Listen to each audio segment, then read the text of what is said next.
तो हम लोग पढ़ रहे थे कि बुद्धि का द्विकारक सिद्धांत, बुद्धि का द्विकारक सिद्धांत।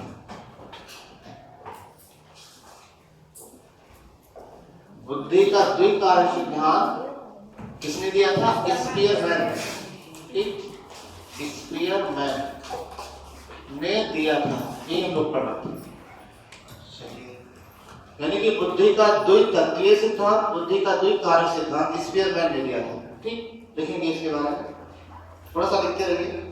तो आपको ये पता कि जो बुद्धि का द्विकारक सिद्धांत है वो स्पीयरमैन ने दिया था, और इन्होंने बताया था कि बुद्धि के दो रूप होते हैं। तैयार है ना सब लोग? सतर्क हो जाइए, तैयार हो जाइए। ठीक है, चलिए लिखिए थोड़ा सा, हम ध्यान से लिखना। देखिए स्पीयरमैन ने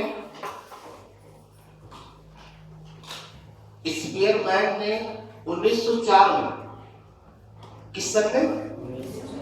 स्पीयरमैन ने 1904 में बुद्धि के द्वितत्व, स्पीयरमैन ने 1904 में बुद्धि के द्वितत्व सिद्धांत का प्रतिपादन किया।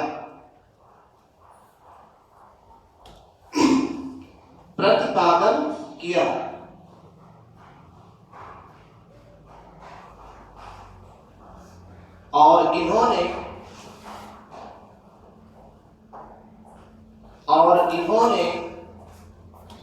बुद्धि के दो तत्व बताए।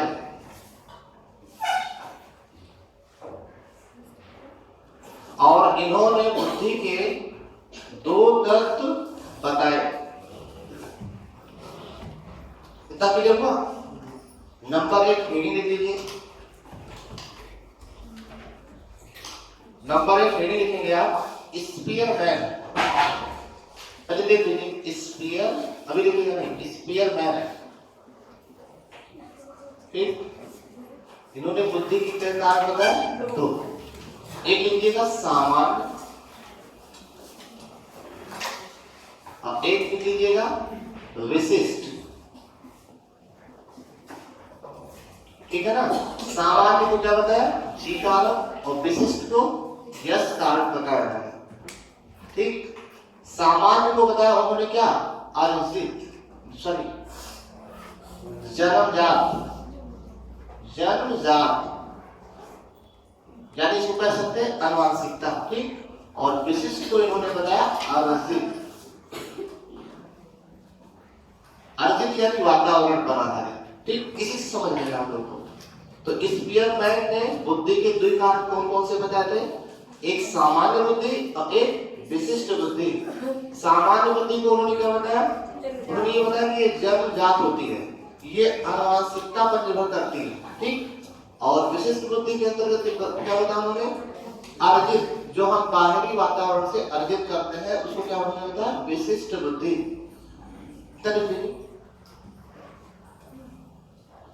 क्लियर हो गया? मुझे लगा अभी भी कुछ लोग सो रहे हैं, जाग जाइए। कोई कह रहा कि आप सो रहे हैं, है कि नहीं? क्लियर हो गया? इसी पर द्विकारक सिद्धांत पूरा आधारित है। ठीक, देख लीजिए कि प्रश्न बनाया है। जल्दी आते जाइए, तो 7:20 हो गया। सुबह थोड़ा जल्दी आप लोग जग जाएंगे। कोई देर करता नहीं है, देर हो जाती है। सुबह का टाइम में देर हो जाता है। 10-5 मिनट हम लोग भी एडजस्ट करेंगे, पढ़ेंगे उतने जितना पढ़ना है, कोई कोताही नहीं। देखिए, अब शांत हो जाए, बहुत शांत हो जाए।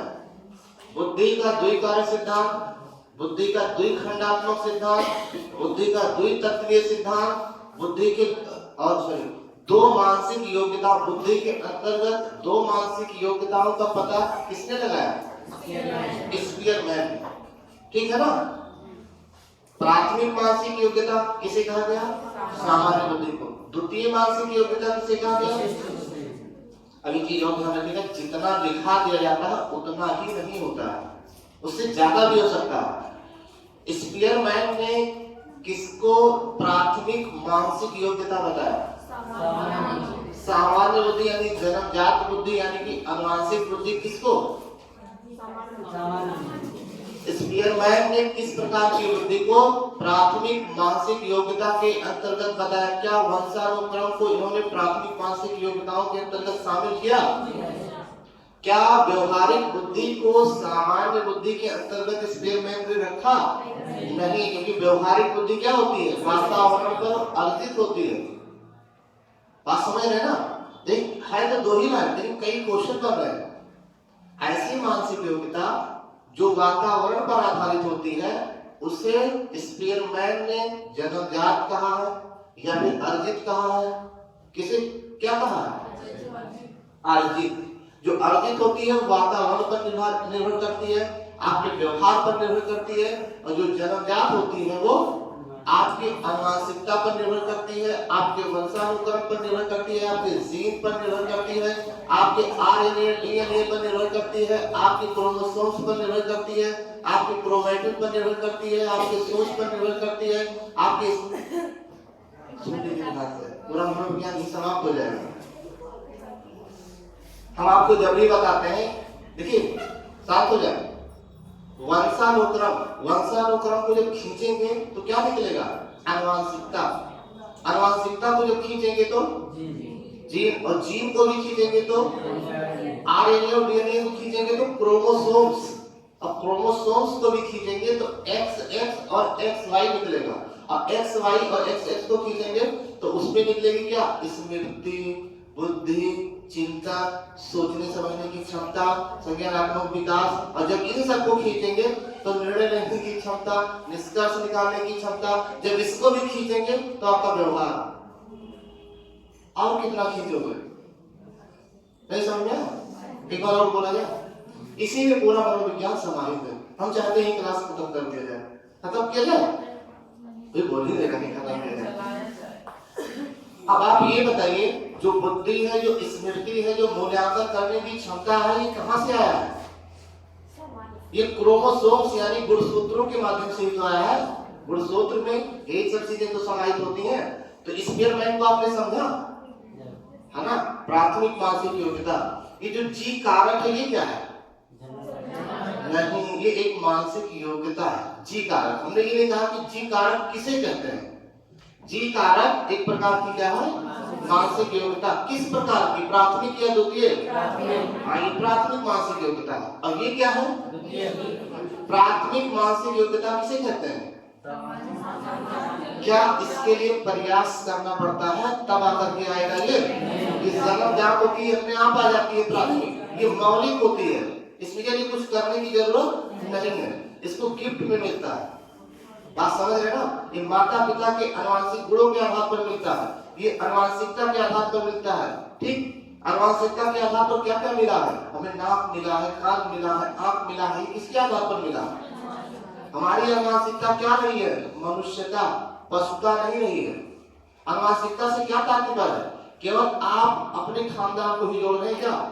वो भी खानदान किसी से जुड़ा होगा कि नहीं जुड़ा होगा?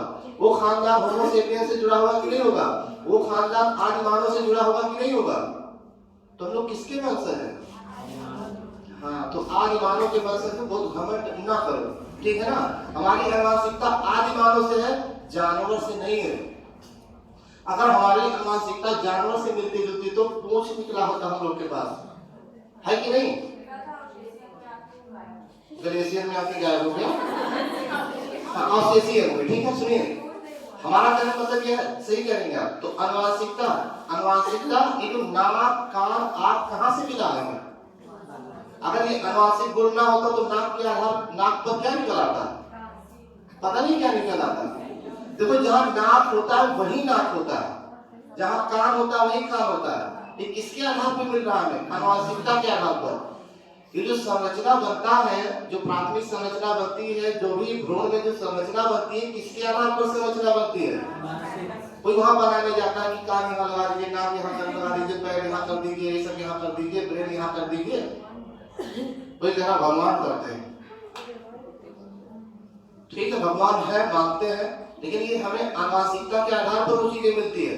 तो आनुवांशिकता का सिर्फ यही मतलब नहीं माता पिता के दादा दादी के नानी नानी सॉरी नाना नानी उनके वो ऐसे नहीं होता, वो पीढ़ी दर पीढ़ी पुराने की बात की जा रही है, सब जगह की।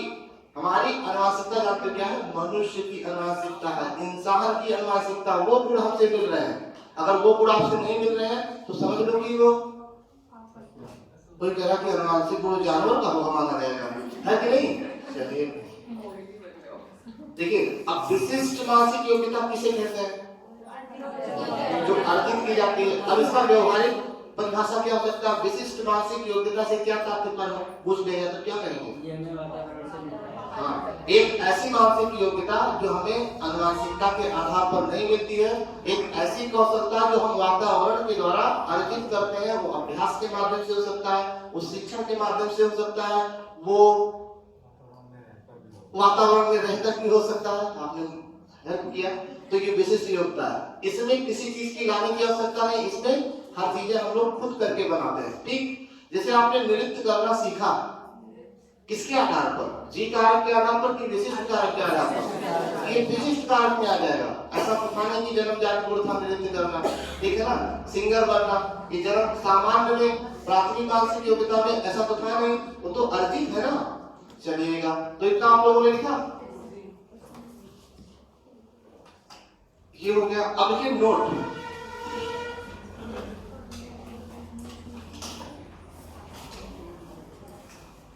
देखिए स्पीयरमैन ने, इसके अंदर और घुसते हम लोग। स्पीयरमैन ने जी कारक यानी कि जनरल एबिलिटी फैक्टर जी कारक, स्पीयरमैन ने जी कारक को सामान्य मानसिक योग्यता बताया। स्पीयरमैन ने जी कारक को सामान्य मानसिक योग्यता बताया,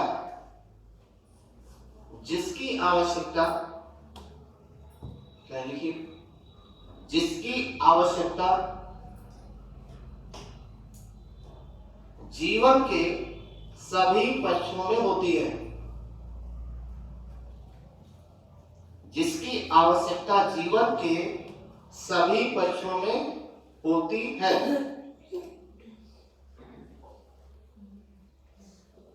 इतना लिखा आपने, लाइन छोड़ दीजिए, फिर लिखिए नोट। बिल्कुल नोट लिखते रहिए। देखिए, स्पीयरमैन ने विशिष्ट कारक को, स्पीयरमैन ने विशिष्ट कारक को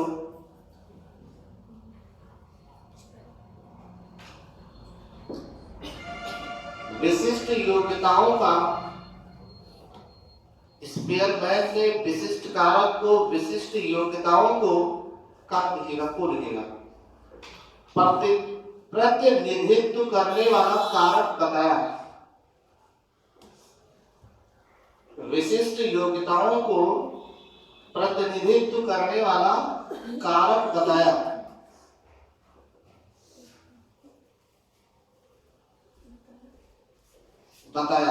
पूर्ण विराम लगा लीजिए। अच्छा, इसमें जो कौन सा कारक है जो परिवर्तनीय हो सकता है? हाँ, सामान्य जो जन्म जाता होता है उसमें परिवर्तन नहीं किया जा सकता, लेकिन जो विशिष्ट कारक है उसमें परिवर्तन किया जा सकता है। अब आप देखेंगे नई हेडिंग है, नई हेडिंग, नई बुद्धि का सिद्धांत, बुद्धि का समूह कारक सिद्धांत, बुद्धि का समूह कारक सिद्धांत। पहले ये पढ़ेंगे, फिर उसके बाद में कुछ और पढ़ेंगे। अब आपकी हेडिंग है क्या? बुद्धि का समूह कारक सिद्धांत। आप लोग ये बताइए कि बुद्धि के समूह कारक सिद्धांत किसे कहते हैं, या बुद्धि का समूह कारक सिद्धांत किसे कहते हैं? ये सिद्धांत किसने दिया? ट्रस्टर। सबको पता है पूरी दुनिया जानती है। ठीक, अब बताइए कि बुद्धि का समूह कार्य सिद्धांत किसे कहते हैं? जैसे कि हेडिंग में ही सब कुछ छिपा है, बस केवल और केवल आपको बोलना है। इसमें बताया गया है कि बुद्धि कई योग्यताओं का समूह। बस बिल्कुल सही बताया आपने। प्रश्न में इसमें क्या बताया कि बुद्धि सामूहिक रूप से कार्य करती है। न बुद्धि का एक रूप होता है, न बुद्धि का द्वि रूप होता है, न बुद्धि का तीन रूप होता है। इनका मानना है कि बुद्धि जो है कई कारकों का एक समूह है। मानसिक योग्यता का, भाषिक योग्यता का, स्थानिक योग्यता का, गणितीय योग्यता का, यानी सभी योग्यताओं का बुद्धि क्या है? एक समूह है। ऐसा किसने बताया? प्रश्न में। इतना समझ में आ गया? तो बुद्धि का समूह कारक सिद्धांत से क्या तात्पर्य है? इसके अंतर्गत इन्होंने क्या बताया कि बुद्धि एक कारकीय नहीं होती है, बुद्धि समूह कारकीय होती है। ये नहीं कहना है कि बुद्धि बहुकारकीय होती है। बुद्धि का बहुकारकीय सिद्धांत गार्डनर ने दिया है। उन्होंने कहा था बुद्धि के बहुत रूप होते हैं। बहुत में और समूह में अलग अलग अंतर है। बहुत में कई हो सकता है और समूह में एक ग्रुप हो सकता है। संख्या दोनों में ध्यान रखिएगा। तो अगर ये पूछा जाए किस मनोवैज्ञानिक का ये मानना था कि बुद्धि एक कारकीय नहीं है, बुद्धि कई कारकों का एक समूह है, किसने बताया? अब किस मनोवैज्ञानिक ने कहा था कि बुद्धि के एक कारक का बुद्धि एक कारकीय नहीं होकर के बहुकारकीय होता है? वो गार्डनर ने बताया था। कितना क्लियर हो गया? अब इसमें एक लाइन लिख दीजिए।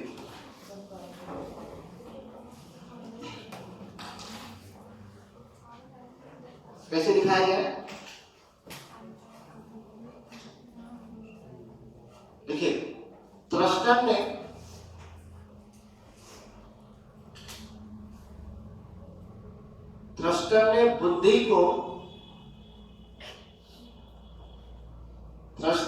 बुद्धि को एक कारकीय ना मानकर,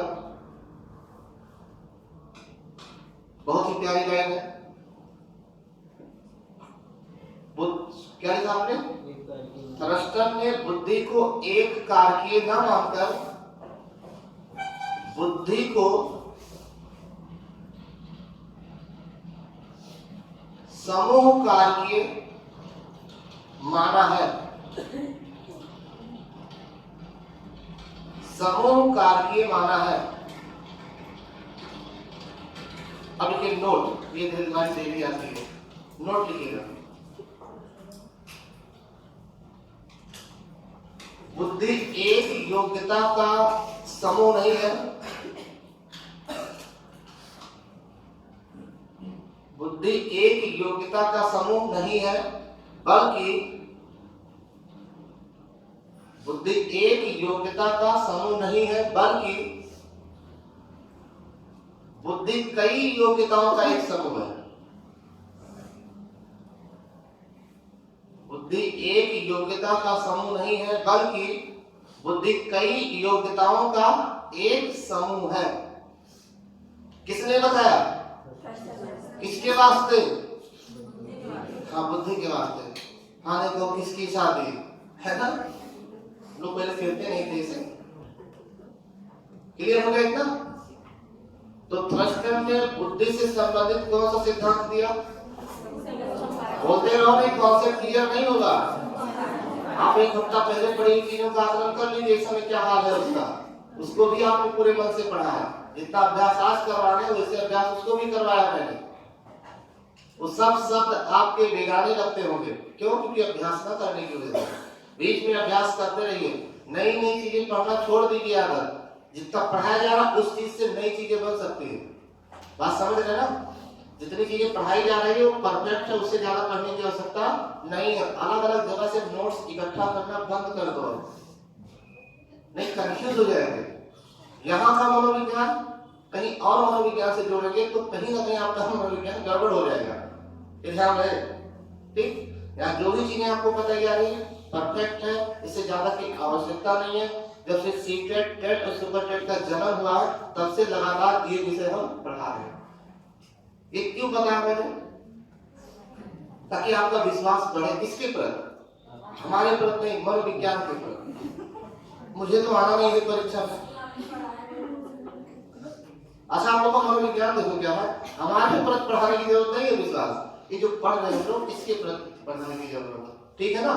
तो ये चीज ध्यान रखिएगा। इसी बीच बीच में बोलना मुझे इसलिए पड़ता है कहीं आप डाइवर्ट ना हो जाओ, कहीं ऐसा ना हो कि किसी निगेटिविटी के शिकार हो जाए। पढ़ने वाला ही शिकार होता है।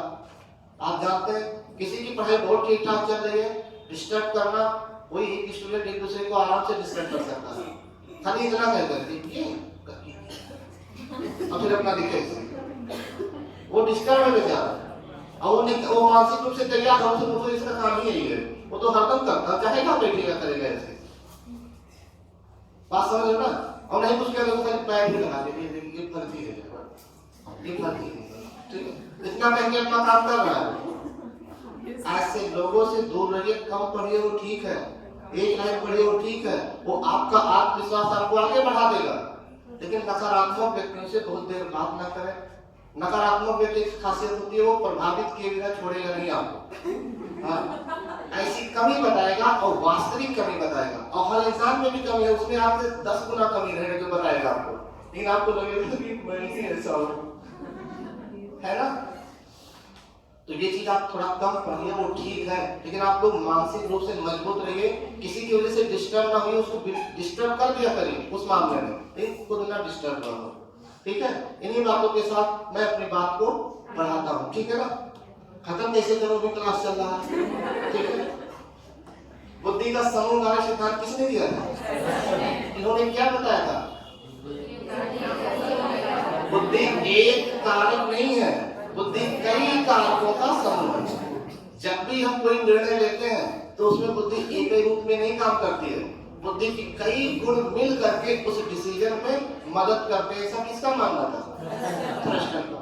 थ्रस्टन आज हम लोग के बीच में नहीं रहे, लेकिन उनकी यादें हम लोग के अवशेष है। थ्रस्टन ना होते हुए भी आज हम लोग के बीच में विद्यमान है।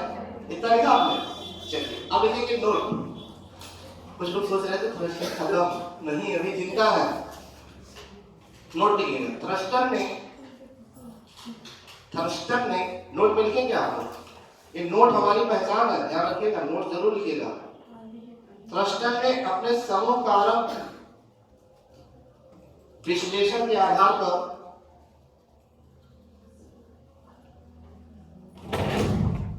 थ्रस्टन ने अपने समूह कारक विश्लेषण के आधार पर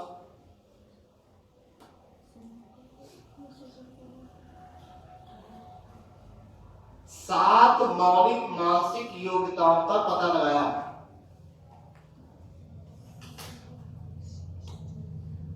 सात मौलिक मानसिक योग्यताओं का पता लगाया।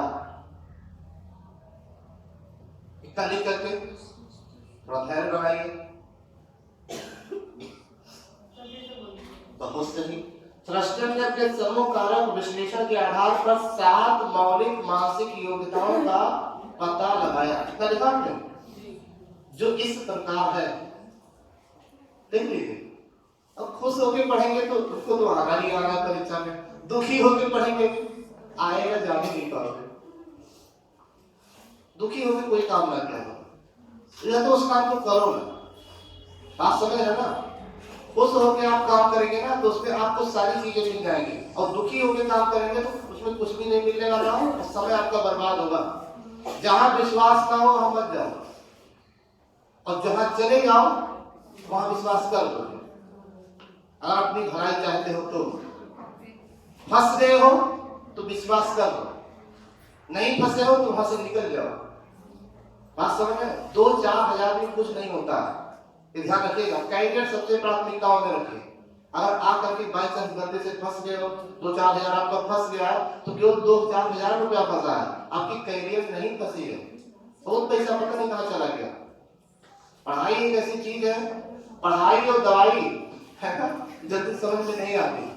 हाँ, अगर समझ में आ गई तो काम भी करेगी, नहीं समझ में आया काम नहीं करेगी, चाहे जितना बढ़िया दवा दे। बात समझ रहे ना।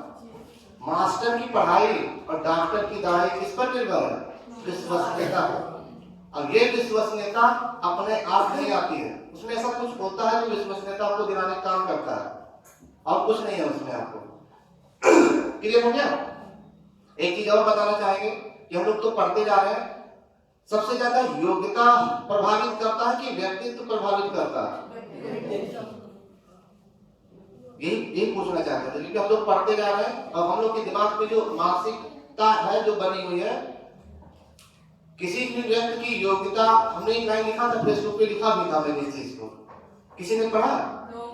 बहुत सही, हम इसी दिन आपने शायद पढ़ा। क्या लिखा था आप पहले बताएं जी, बढ़िया चीज बताएं, याद है कुछ? सब कुछ ऐसे ही था, किसी व्यक्ति का व्यक्तित्व पहले प्रभावित करता है, योग्यता बाद में। हाँ, ऐसे ही लिखा था। इस चीज को जानना बहुत जरूरी है, क्योंकि हम भी पढ़ रहे थे, मुझे भी ये चीज लगा, ये व्यवहारिक चीजें हैं, ये जरूरी है। किसी व्यक्ति की योग्यता किसी को प्रभावित कर पाए या ना कर पाए, लेकिन उसका व्यक्तित्व उसको बिना प्रभावित किए नहीं रह सकती। ये लाइन मैंने लिखा था, मैंने मनोविज्ञान में चीज पढ़ा था। तो योग्यता बड़ा है कि व्यक्तित्व बड़ा है? व्यक्तित्व बड़ा है।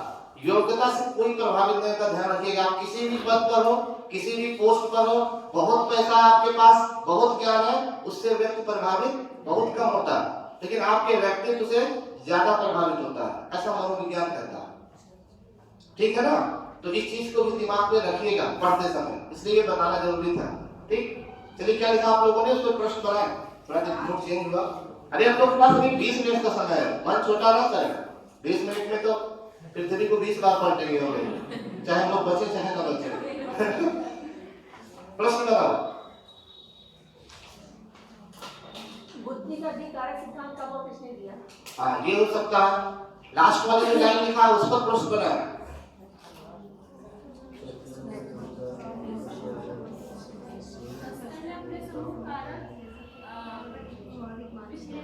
पहले सोच लीजिए, first think and after that speak something.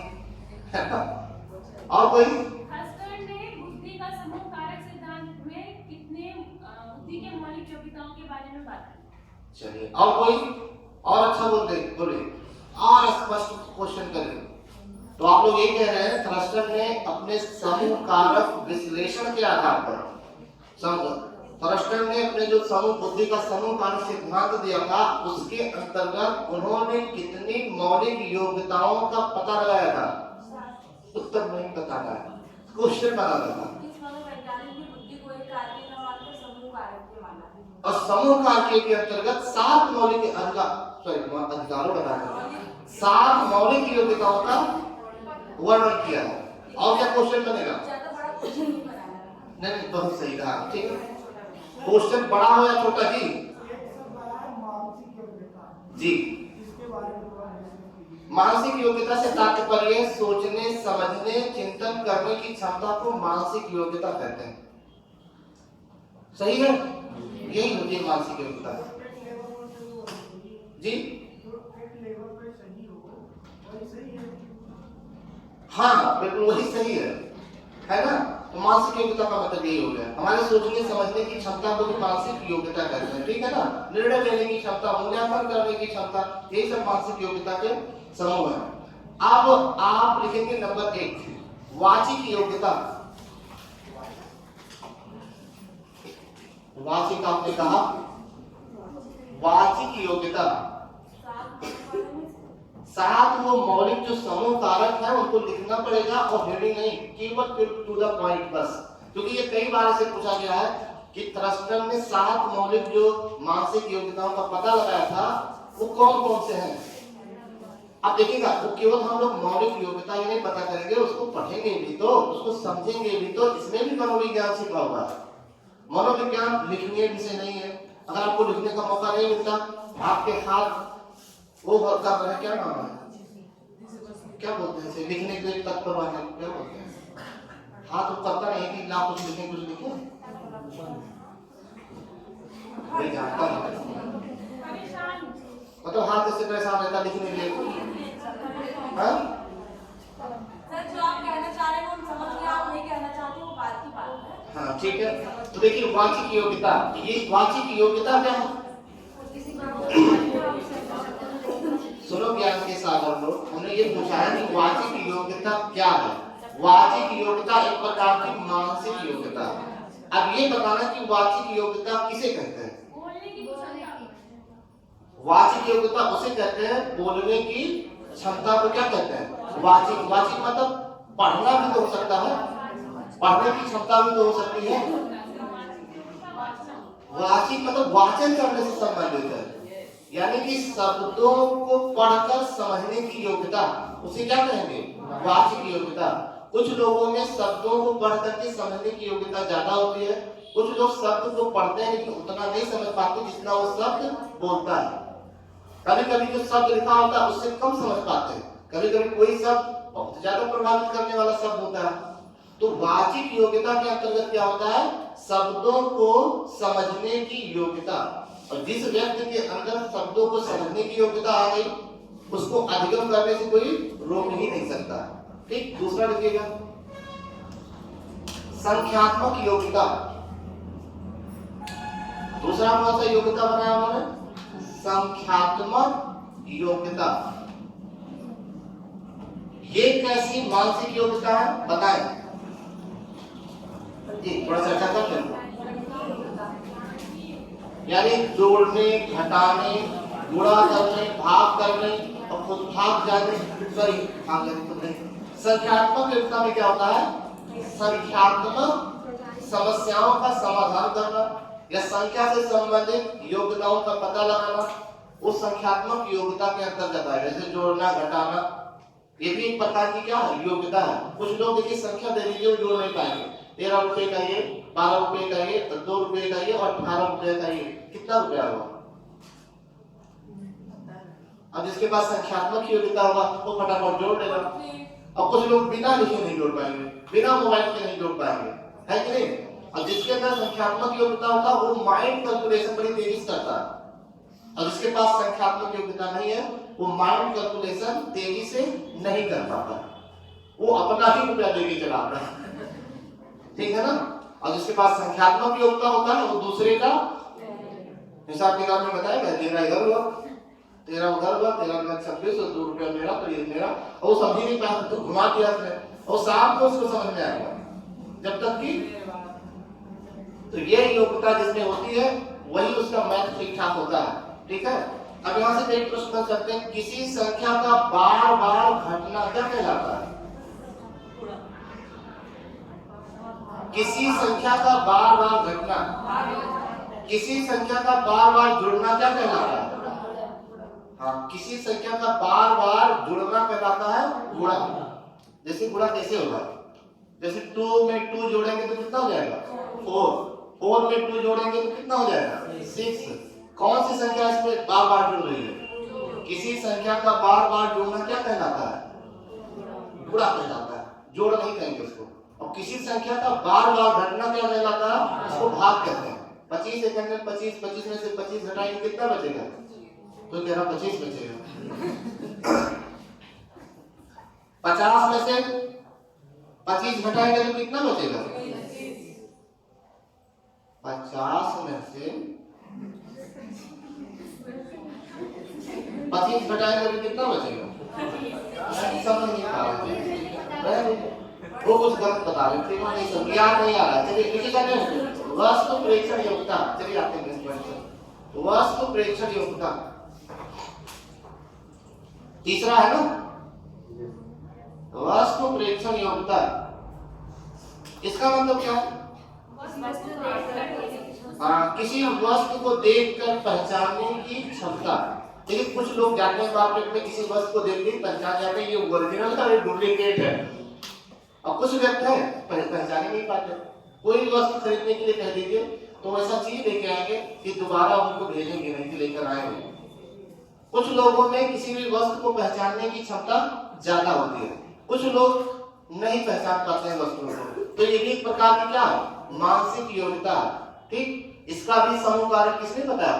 Thurstone ने बताया। ये भी समूहों में शामिल होती है। एक और लिखिएगा, प्रत्यक्ष परक योग्यता। प्रत्यक्ष परक योग्यता, प्रत्यक्ष परक में क्या होगा? प्रत्यक्ष का मतलब है जो आपके सामने है उनको समझने की योग्यता। वस्तु प्रेक्षण में वस्तुओं को समझने की क्षमता, कि जैसे ये सेब है, एक टमाटर है, और ये मतलब ये सब्जी में आएगा, ये फल में आएगा, ये सब्जी में नहीं आएगा, ये फल में नहीं आएगा, ऐसे मतलब वो वस्तु प्रेक्षण में हो गया। क्लासिफिकेशन यानी वर्गीकरण करने की क्षमता वो हो गई। अब ये क्या है? चीजों की विशेषता, उनकी परख। किसी वस्तु को देख करके उसको समझ जाना या परख करना, उसी को बोलते हैं क्या? प्रत्यक्षीकरण। ठीक, यानी शब्दों को देखते ही तुरंत पहचान लेना। एक और लिखिएगा, स्मृति योग्यता। स्मृति योग्यता ये कैसी योग्यता होती है? याद करने की योग्यता। कुछ लोग पढ़ते हैं भूल जाते हैं, और कुछ लोग पढ़ते हैं हमेशा याद रहता है उनको। ठीक है, तो ये होती है स्मृति योग्यता। क्या ये जानते हैं जो स्मृति योग्यता है आपकी मानसिकता पर निर्भर करती है। अगर आप पढ़ने के बाद यही कहते हैं कि पढ़ते हैं बहुत भूल जाते हैं, तो भूलना तय है। आप पढ़ने के बाद में कभी ये ना कहा करिए कि हम भूल जाते हैं, और आप ये जान लीजिएगा जिससे आप कहते हो कि हम पढ़ने के बाद भूल जाते हैं ना, वो आपसे भी बड़ा भुलक्कड़ है। बात समझ रहे ना? वो ऐसा नहीं कि धरती का ऐसा व्यक्ति है कि उसको पढ़ने के बाद याद ही रहता सब कुछ, वो भी बहुत सी चीजें भूल जाता है। तो उसके सामने इतना दीनहीन बनने की क्या जरूरत है? सुनते रहो ध्यान से भाई, जिससे आप कह रहे हो, जिसके सामने इतना मनोबल आप दीनहीन बने हुए हो, हम जितना पढ़े भूल जाते हैं। वो जिससे कह रहे हो खुदा है, वो कोई चीज नहीं भूलता है, वो आपसे भी ज्यादा भुलक्कड़ होगा, निकलेगा। समझ में आई बात? तो उसके सामने इतना दीनहीन बनने की जरूरत नहीं है, उसको भी बहुत चीजें नहीं याद है। और ये कहकर अपना मनोबल ना गिराओ। ये बताइए, जो खुद का सम्मान नहीं कर पाएगा, जो खुद का आत्मविश्वास नहीं बढ़ा पाएगा, वो जीवन में कुछ कर पाएगा?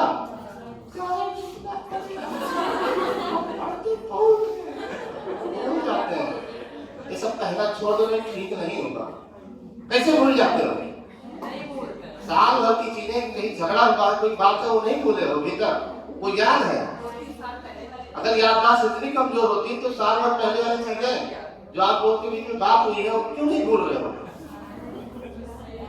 बहुत सी ऐसी यादें होंगी जो 15 साल 20 साल पहले की यादें अभी भी याद आती होंगी। अगर याददाश्त इतना कमजोर है तो भूल क्यों नहीं जाते हो आप? है कि नहीं? सब चीजें याद होती है, बस अपना ये कहना छोड़ दीजिए, खाली इतना कहिए झूठ बोलते रहिए, पढ़ा तो है सही, कोई दिक्कत नहीं। इतना कहिए एक बार पढ़ ले बस, एक बार देख ले बस, वो पत्थर की लकीर हो जाती है। इतना कहते रहिए, झूठ बोलते रहिए, और ये झूठ जब तक बोलते रहिए जब तक ये सत्य ना हो जाए। बात समझ रहे हैं ना? कहते रहिए, झूठे कहते रहिए। अरे तुम क्या नाम भेड़िया चलाने गया था, कोई गड़ गया था, भेड़िया चलाने गया था, है ना? रोज कहता था शेर दिखवा है ना, शेर आया, एक दिन आ भी गया था। झूठ बोलने से वहां शेर आ सकता है, और ये झूठ बोलोगे तो नहीं आएगा, करके देखो आ जाएगा। चलिए नेक्स्ट देखिएगा, तार्किक योग्यता। तार्किक योग्यता तो सिर्फ हेडिंग नहीं, कई चीजें हम लोग सीख रहे हैं। तार्किक योग्यता, तार्किक योग्यता का मतलब क्या होता है? हाँ, तर्क करने की योग्यता, यानी कि सही और गलत पहचानने की क्षमता, निर्णय लेने की क्षमता, निष्कर्ष निकालने की क्षमता, ये क्या है? ये तार्किक योग्यता। अब जिसके अंदर ये तार्किक योग्यता होती है, वो सही गलत का आकलन जल्दी कर लेता है, और जिसके अंदर तर्क करने की क्षमता नहीं होती है, वो समस्याओं का समाधान नहीं कर पाता, खुद ही एक समस्या बन के रह जाता। क्या चाहते हो? अगर आप चाहते हैं कि आपके पास कम से कम समस्या हो, तो आप क्या बनिए? तार्किक बनिए। किसी चीज को तर्क से जोड़ करके काम करिए, अंधविश्वासी ना बने। एक और लिखिएगा, शाब्दिक योग्यता। शाब्दिक योग्यता,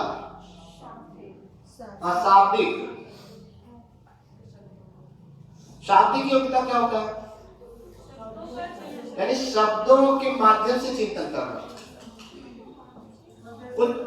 जी हाँ, थ्रस्टर गलत लिखा हो क्या? हाँ, थ्रस्टर है, बिल्कुल सही कहा आपने। आधा सा रहेगा थ्रस्टर, ये अपना वर्णमाला गलत लिखा है क्या? ये वर्णमाला थ्रस्टर कब सही हुआ? आधा सा नहीं रहेगा। जैसे उदाहरण तो बहुत सही आपने कहा, कहीं इधर हो गया वर्णमाला, तो उड़ने वाला चीज इधर उधर हो जाता है थोड़ा बहुत, ठीक है ना? और उसमें कौन सा लिखना है, काला बोला तो करना है, ठीक। यानी शब्दों को देखकर पहचानने की क्षमता वो वाचिक योग्यता में था कि पढ़ करके चीजों को पहचानना। यहाँ पर क्या है, शब्दों को देखते ही पहचान जाना, यानी शाब्दिक योग्यता। शाब्दिक योग्यता में एक ही शब्द के जो है कई अर्थ निकालना। लेकिन कुछ लोग एक शब्द के एक ही अर्थ निकाल पाते हैं और कुछ लोग एक ही शब्द के कई अर्थ निकाल लेते हैं। कुछ लोग एक हेडिंग से पूरी किताब लिख डालते हैं और कुछ लोग एक ही शब्द से 10 लाइन के बाद नहीं लिख पाते, चल ही नहीं पता। किंतु परंतु नहीं, वरद किंतु परंतु नहीं, वरद किंतु अकबर फिर पढ़ा, फिर चिंता हुआ, फिर अकबर ने कहा, मरने के बाद फिर कहा अकबर ने कहा, फिर आगे बढ़ाए जा रहे, कितना पेज बढ़ाओगे। तो शाब्दिक योग्यता जब नहीं रहेगी तो आप कॉपी नहीं भर पाएंगे। A + B + C कैसे भर पाएंगे? जिसके पास शाब्दिक योग्यता है वो बढ़ाता जाएगा, उसमें बढ़ाता जाएगा। हनुमान जी की पूछ हो जाएगी, ना कॉपी भरेगी, सॉरी कॉपी भी भर जाएगी, तब भी पूछ क्या बचाएगा। जब तक कुछ बची रहेगी तब तक आएगी कॉपी छीनने वाला, एक थोड़ा सा सी कॉपी भर रहा है और कह रहा थोड़ा सा, इतना हो गया। देखिए शाब्दिक योग्यता जिसके पास होती है, जैसे निबंध लिखवाने के लिए आ गया कि गाय पर निबंध लिखो, ठीक है ना। और जिसके पास शाब्दिक योग्यता होगी अच्छे से शब्दों के माध्यम से चिंतन करके वो पूरा उसके बारे में लिख सकता है। रक्षाबंधन पर निबंध लिखो, दीपावली पर निबंध लिखो। नहीं कुछ लोग 10 लाइन लिखने के बाद पेन कलम बांध दो, समझ नहीं आता इसके बाद क्या, त्योहार खत्म हो गया उस लाइन पर। अब कुछ लोगों का दीपावली 3-4 पेज में मनाया जाता है, ऐसी ऐसी चीज लिख देते हैं। शब्दों को चिंतन करने की क्षमता है ना। चलिए ये हो गया। प्रश्न क्या बनेगा यहाँ से, पूरा मिला करके थर्स्टन के समूह कारक सिद्धांत में कौन कौन सी मानसिक योग्यताओं का समावेश है, ये क्वेश्चन बनेगा। और क्या बनेगा,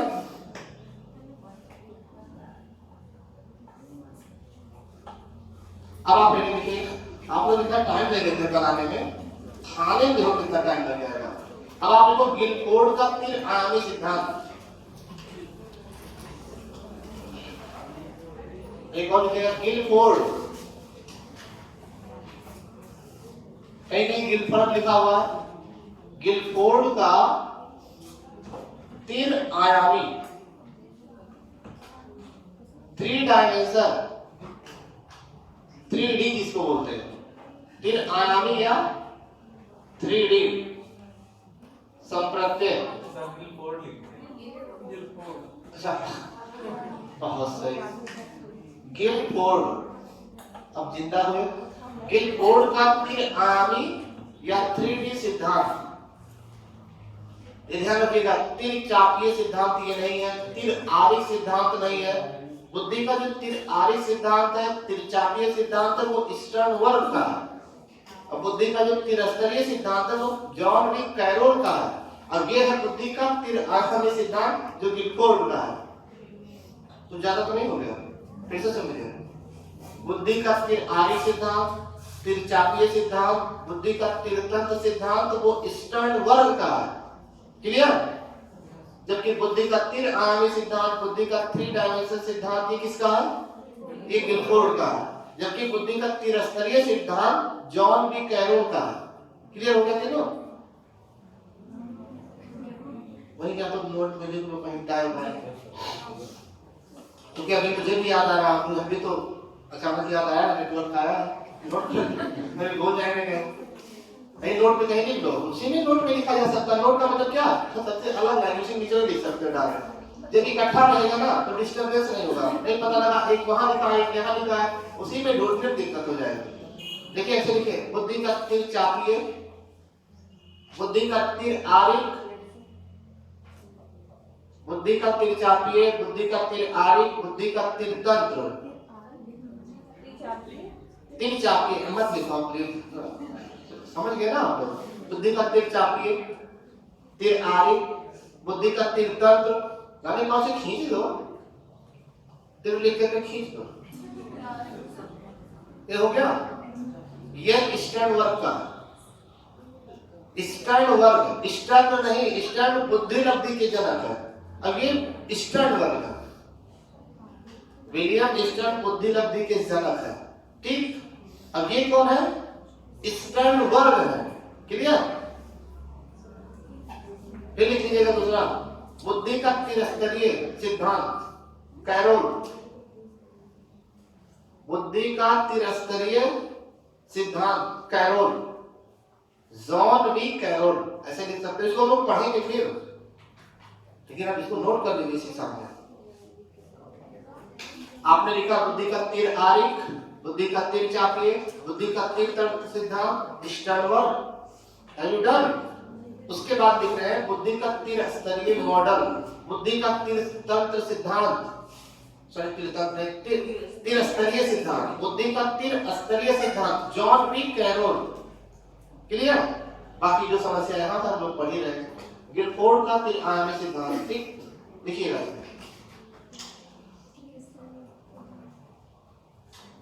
लिखिएगा गिलफोर्ड ने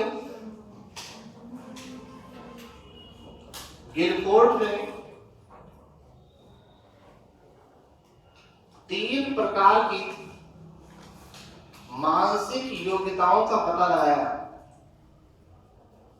किसने? जोर से बोलो। Very good. गिलफोर्ड ने 3 प्रकार की मानसिक योग्यताओं का पता लगाया। नंबर 1, फिर से एक हेडिंग, संक्रिया।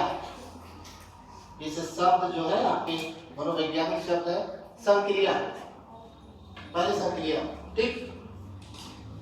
ये बताइए संक्रिया किसे कहते हैं? थोड़ा सा बताओ। इसी शब्द में देखो शाब्दिक चिंतन करने की योग्यता आपने है कि नहीं, अभी इसी से पता चलेगा। संक्रिया में ही सब छिपा हुआ है। मनोविज्ञान जाके क्या करिए, शब्द को ध्यान से देखिए, उसी के बारे में चिंतन करिए, उसी में अर्थ छिपा रहता है। संक्रिया का मतलब क्या होगा? चलिए क्रिया के साथ साथ और चिंतन से ही रिलेटेड है। हाँ, चिंतन से ही रिलेटेड है। मानसिक योग्यता आपकी चिंतन पर ही आधारित है, चलो कोई दिक्कत नहीं। पहला प्रश्न यही बन रहा है कि संक्रिया क्या है? एक प्रकार की मानसिक योग्यता। अब बताइए संक्रिया क्या है?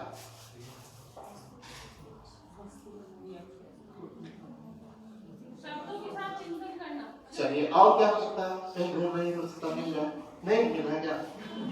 अरे दूसरा पेज खोलते ना करो पढ़ते समय, नहीं तो उधर दिमाग डाइवर्ट हो जाएगा। और कोई बताओ, इस समय आप लोग क्या कर रहे हो? किसके प्रति? संक्रिया के प्रति, ठीक है ना? किसी वस्तु को या किसी शब्द को देखकर उसके बारे में सोचना ही क्या है? संक्रिया। नहीं समझ गया? आसान था बोलना, तो क्यों नहीं बताया आप लोगों ने? वो आसानी क्यों नहीं दिखी? बहुत सही है, समझना नहीं चाह रहे, हम लोग मन में ही बता रहे थे क्योंकि मनोविज्ञान तो है कि नहीं? आप जानते क्या कर रहे हैं? इस शब्द को देखने के बाद इसका जो अर्थ का आकलन कर रहे हैं वो क्या है? वही संक्रिया। जो उदाहरण को उदाहरण के द्वारा समझाया जा रहा है। समझ में आ रहा है ना? आप पीछे बैठे हैं, आजा, हम दिख रहे हैं कि नहीं दिख रहे हैं? और ये शब्द मुझसे भी तो छोटा है। चलिएगा, यानी किसी वस्तु को देख करके उसके बारे में सोचना ही क्या है? संक्रिया। हाँ बस देखिए देखिए किसी वस्तु को देखकर देखा जाए, देखिए आपने, अरे कैसे क्या हो गया? कैसे लग गया? थोड़ा संभल के चलिए, थोड़ा संभल के चलिए। क्या लिखा आपने? हाँ, तो किसी वस्तु को देख करके उस वस्तु के बारे में सोचना, चिंतन करना, आकलन करना।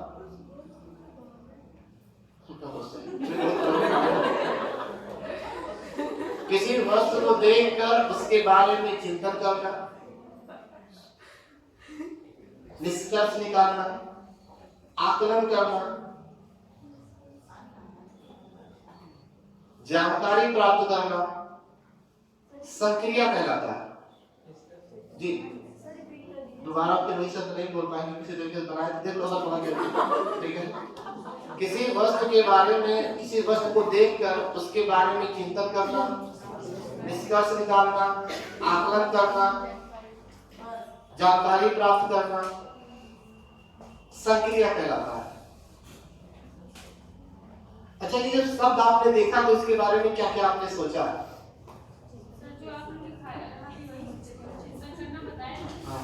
आपको ये पता, ये सब देखने के बाद ये पहले देखा कि ये संक्रिया है, ये संक्रिया एक प्रकार की मानसिक योग्यता है।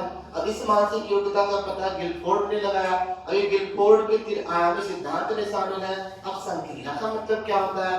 संक्रिया का मतलब मुझे जो लगता है ना, साथ से साथ और क्रिया से क्रिया, यानी साथ क्रिया। अगर ये भी होगा तो साथ क्रिया से क्या समझ में आ रहा है? ये भी नहीं समझ में आ रहा है।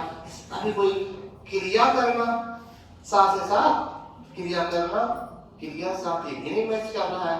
फिर क्या हो सकता है? हो सकता है सर बता रहे थोड़ी देर बाद, है ना, ताकि दिमाग ज्यादा लगाए। आखिर फीस जमा किया है तो किस दिन रात के लिए जमा किया है? फीस जमा कर ही दिया है और उनका काम है बताना। कितना ज्यादा परेशान हो, क्या ज्यादा सोचना चिंतन करना, आराम से बैठे रहो, अभी कुछ ना कुछ बताएंगे जरूर, ठीक है?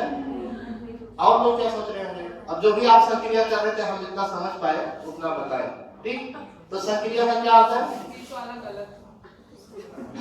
संक्रिया का क्या अर्थ है? किसी वस्तु को देख करके उसके बारे में सोचना, वो क्या कहलाता है? संक्रिया करना। अब देखो इसके 5 तत्व हैं। जब हम लोग संक्रिया करते हैं तो क्या क्या चीजों से गुजरते हैं? इसके 5 तत्व हैं। किसके? संक्रिया के। 5 के नाम लिख लीजिए, उसमें लिखना कुछ नहीं है। 3, 4, 5, ठीक? लिख लीजिए नंबर 1 पर संज्ञान। अब आपने जो चिंतन किया था वो किसके आधार पर किया था? अपने संज्ञानिक पूर्व अनुभव के आधार पर। इस संक्रिया का मतलब ये होगा, भाई जो ज्ञान है आपके उसी के आधार पर तो आप कर सकते हैं। संज्ञान, स्मृति, तो सही। स्मृति मतलब याददाश्त। जितना इससे आपको जुड़ पा रहा है, जितना आप जोड़ पा रहे थे ज्ञान को, उतना आप उसके बारे में चिंतन किए। जो आपके संज्ञान में था, जितना आप जानते थे, उतना आप क्या किए? सोच पाए, है कि नहीं? तीसरा लिखिएगा, अब सारी चिंतन, आपको सारी चिंतन, कभी तो एक ही अर्थ निकला होगा, कभी तो 3-4 अर्थ निकला होगा, है कि नहीं?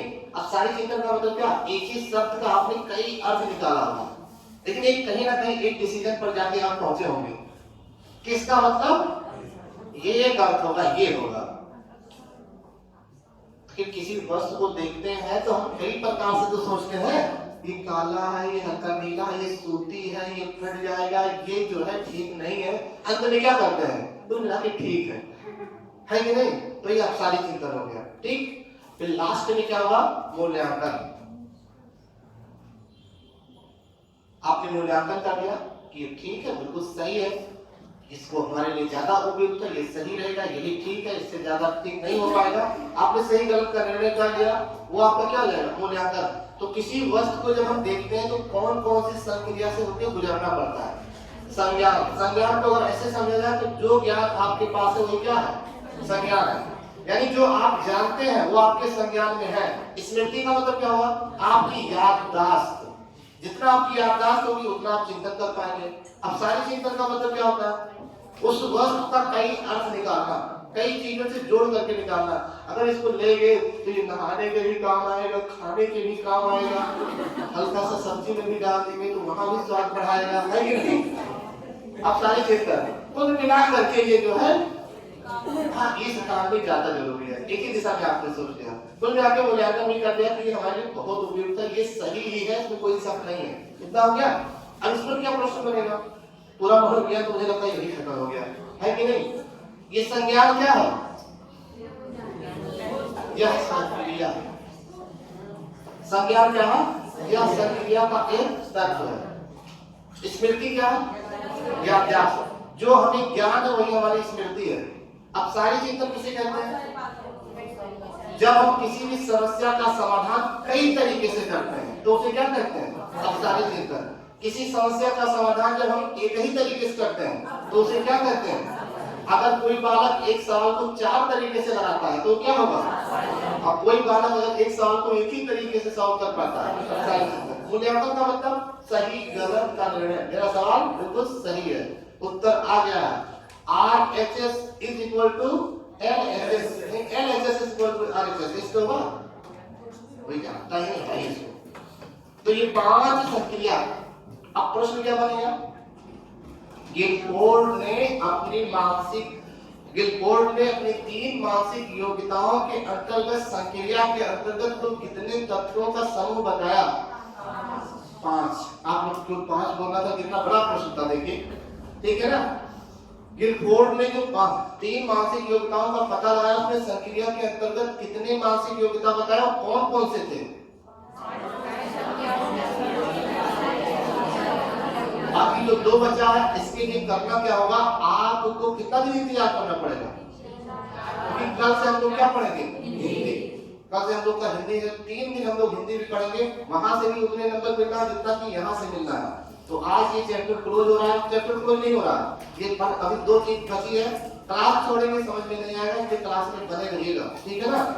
आज एक पढ़ा, 2 अभी बाकी है, उसको भी पढ़ लेंगे हम लोग, ठीक। चलिए आज